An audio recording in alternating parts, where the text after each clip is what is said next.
Alright, we're going to look at the four basic objects, your cone, cube, sphere, and cylinder. The amazing thing about these four basic shapes is with them you can create or draw just about anything. Certainly you'll have to learn how to modify them and tweak them and change their proportions and all kinds of other things, but it is these four basic structures that allow us to create just about anything you can imagine.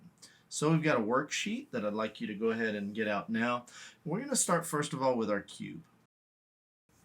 The worksheet has an isometric grid on it, and that's kind of a fancy word meaning equal measure. Okay, that's from the Greek, equal measure. In art, we're going to simplify this to just say right now it's a way of creating a 3D looking object on a two-dimensional surface. So you'll notice that the grid gives you some triangles on there, some diagonals and vertical lines that you can use. I want you to follow along with the video and just trace those lines to create a cube. If you mess up like I did, of course you can just erase, clean it up, and get a nice looking cube there.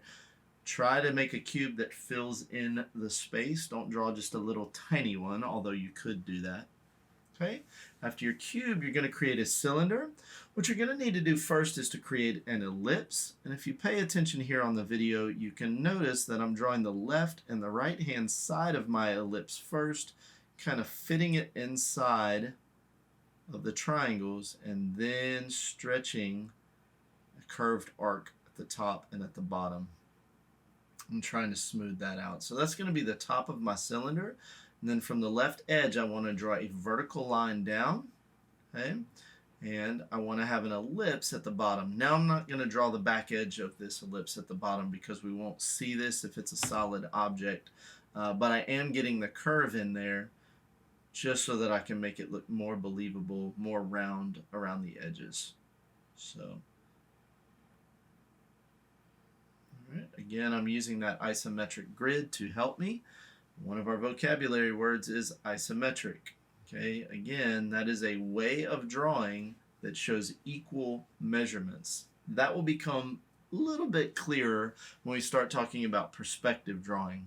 Okay, things are not, they don't look equal when we're drawing in perspective, but for now, everything looks very equal no matter which perspective or which way you draw these things. Okay, after you're done with your cylinder, we're going to draw a cone. Similar start, except now we're going to use a cylinder kind of towards the bottom. Again, I'm not drawing the back edge of the cylinder because we won't see it when we're done. And I'm going to make this cone pretty tall. Okay, so you kind of have a choice there how tall you want to make the cone. I'm just putting a dot up towards the top and then connecting these lines, these edges, they go down to the outer points of our ellipse.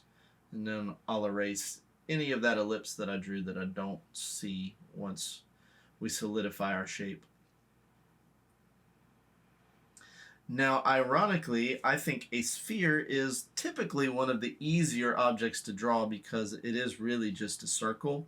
There's a freehand technique that I'll teach you how to draw circles freehand that I think simplifies this whole process. I actually think with an isometric grid, it's a little bit more challenging to draw it. So, ironically, we're saving the hardest one for last here. Now, as I get started, I kind of feel like I've stretched my circle into an oval. So I want to be careful that I'm paying attention to how the overall shape looks, even as I'm trying to use the grid to guide me. So it's a little bit of a challenge again, like I said, using the grid. But eventually we get there. Just try to start with a good circle. And if you mess up like I did, feel free to erase, feel free to clean it up. And before we're done, we're not going to leave it just as a circle because a circle is a two-dimensional shape. What we want is a three-dimensional form. And I like to say that when a shape grows up and becomes an adult, it becomes a form. Okay, so the circle, when it grows up and becomes an adult, it becomes a sphere. Okay, a lot more dimension to it. And the way that we do that on this piece of paper is we need to draw what's called contour lines. And we're just going to draw two contour lines. And those lines are going to make this circle appear a little more three-dimensional. Okay, so we're going to take this horizontal line, and all that is basically what an ellipse would be. Okay, but we're just drawing the front edge of the ellipse. We're going to draw that horizontally and vertically. Okay, so we did side to side, and then we want to do it top to bottom. Okay, again, we're just drawing the front edge of the ellipse. We could very easily also draw the back edge of the ellipse, but because this is a solid object, we don't really want to do that. Now we definitely want to have more of a curve at the edges, because as this form sort of goes around, we need more of a curve to make it convincing that it's actually a sphere. Okay? Otherwise it might look like a bubble, like if you've ever popped little bubbles of packaging material. Those have a different look to them than an actual ball. Okay? So the sphere has more contour to it, and the way that we make the eye believe that that's happening is we curve that line at the edges more like an ellipse.